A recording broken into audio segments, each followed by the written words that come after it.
just talk. All right. Hey, welcome back to the show, folks. Little Tom Jones and Thunderball for you there. I couldn't believe Nick's never seen Thunderball. Well, Chris, I told you that story, though, with Tom Jones. I met him in Buffalo. Jack Kemp was my quarterback when I was my first year with the Bills. And, Jack came on to be one of the great politicians. I wish Jack was here today. As a matter of fact, there's an excellent new biography out about him. I know. Yeah. And but I come walking into a restaurant bar type situation. Jack's in there. He said, Mike, I want you to meet a good friend of mine. It's Tom Jones. And I meet him through, and then later on I met Albert Humperdinck. That's Engelbert. I know. I call him Albert Humperdinck. But Tom Jones' singing back then was he was awesome. But it was really funny. Yeah. We're warming you up with some James Bond movie theme songs, folks, because we want you to get your first opening scene scripts ready, your treatment, so to speak, for tomorrow night's contest. You have to come up with a politically correct alternate Bond, if you will, and we're looking for something about 50 or 60 words long, about 30 seconds, so we can have a contest and get a lot of competitors in. And of course, you'll be playing for a $20 gift card to Cafe Positano, and who knows what else we might throw in there too. But we want to know what your opening scene for a politically correct Bond movie would be. And we're scared to death. We hope this is not the movie that's coming out, because this will be the last Bond movie I will ever see. I'll figure that one out for you guys Friday. I'll just take care of that for you. Good. That way we can allay fears. That's General Paris there. He's going to text us on your Apple Watch, All right. Okay. All right. 407-774-8255 is the number. We're working to get through to Steve Moore. As soon as we get him on the line, assuming we do, we'll bring him into the conversation. But I want to start off talking about, Janet Yellen, the Fed chair, was up on Capitol Hill today to explain their interest rates policy. And I think, in essence, what she said was we're still waiting to see. Is that kind of what it was, Mike? Yeah, I think so. She's on one side. She was saying if things go up, we'll look at raising rates, but if things don't go well, we'll back off a little bit. So in other words, they still don't know what this economy is doing. I mean, the reality is they're as probably lost as everybody sitting at the table here, and again, you get mixed signals because the gross domestic product, GDP, what was it the other day, was it was 1.5, and so for the year it'll probably come in 2, 3.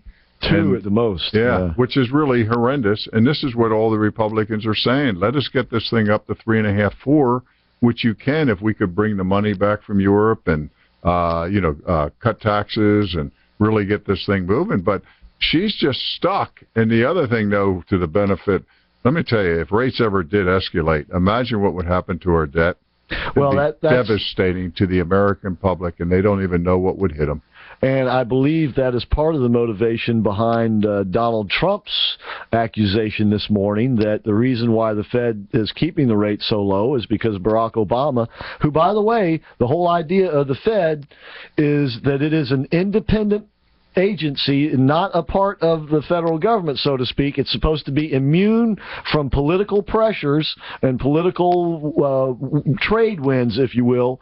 According to Trump, though, Janet Yellen has been told by Barack Obama to keep the rates low, partly for the very reason that you're talking about, because once they start raising the rates, our deficit begins to go up because our interest rate payments on the debt. It'll escalate. That means taxes have to go up to pay it. That's how you drive yourself out of business.